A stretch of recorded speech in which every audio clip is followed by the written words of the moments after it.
అందరికి శరణార్థులు. బాగుండ్రానుల్లా. హబ్బర బాబరే, ఓట్ల పండుగ ఒడిసింది. ఇంటింటికచ్చి బుదిరగిచ్చి బుడ్డ పోరగండ్ల మూతులు దుడుచుడు, ఒగలెనక ఒగలొచ్చి చీరలు షారలు వంచుడు, ఏ గుర్తులు గా గుర్తు వస్తువులు వంచుడు. నిన్నటితోని ఊర్లల్లా గీ లొల్లి సల్లబడ్డట్టే. ఇక ఇయ్యాలటి సంది ఎవ్వరు బువ్వ ఆళ్ళే వండుకోవాలి, ఎవ్వరి పనులు గాల్లే చేసుకోవాలి, ఎవ్వరు కోట్ర గాల్లే తెచ్చుకొని తాగాలి. ఓట్లు షాలైన కానించలి గిదే జోరు నడిచిందబ్బా.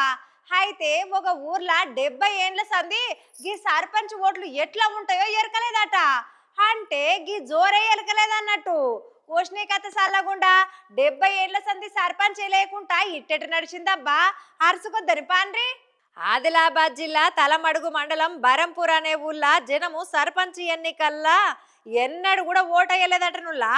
అగో గిన్నెల నుంచి ఓటయ్యకపోవుడేందురో.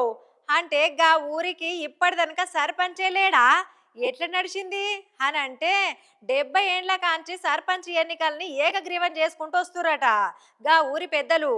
అందు గురించే సర్పంచ్ ఓట్లు వచ్చిన తాప ఏకగ్రీవాలే నడవబట్టే ఈడ. ఇంకా ఓట్లు ఎక్కడివి చెప్పుర్రు చేస్తందుకు. ఇక గిట్ల అయితే కాదని రోజులు మారే మరి.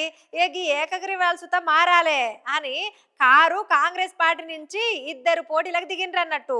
ఇక అనాది నుంచి వస్తున్న ఆచారమాయే. ఏందిరా ఏండ్ల సంది ఏకగ్రీవం చేస్తుంటే గీ కొత్త కథ ఏంది, మున్పట్లెక్కనే సర్పంచ్ని ఎన్నుకోవాలి అని పంచాయతీకి దిగిండ్రట గా ఊరి పెద్దలు. చల్ గావేం నడవై, జనం ఓటేయాల్సిందే, సర్పంచ్ని ఎన్నుకోవాల్సిందే అని గట్టిగా పట్టు వదలని విక్రమార్కులయ్యి తశ్వ చేసిండ్రన్నట్టు. మరి ఈ ఊర్లో 10 వార్డులున్నాయి, 3000 మంది జనాభా ఉన్నారు. కారుపాటి నుంచి వేసురాన్ దేవరాయ్, ఇక కాంగ్రెస్ నుంచి శ్రీరామ్ లక్ష్మి అనే అభ్యర్థులు నిలబడే వరకు ఎలక్షన్లు తప్పలేదన్నట్టు. ఇక గందు గురించే 70 ఏండ్ల తర్వాత గీతాపనే మొదలుసారి అన్నట్టు జనం ఓటేసి ఎన్నుకున్నారన్నట్టు సర్పంచ్ని గీడ. మరి ఈడ చూడుండ్రి ఎంత ముద్దుగా తయారు చేసుకున్నారో. మొత్తం పచ్చదనంతోనే పోలింగ్ కేంద్రాలు, సెల్ఫీ పాయింట్లు తయారు చేసుకున్నారులా.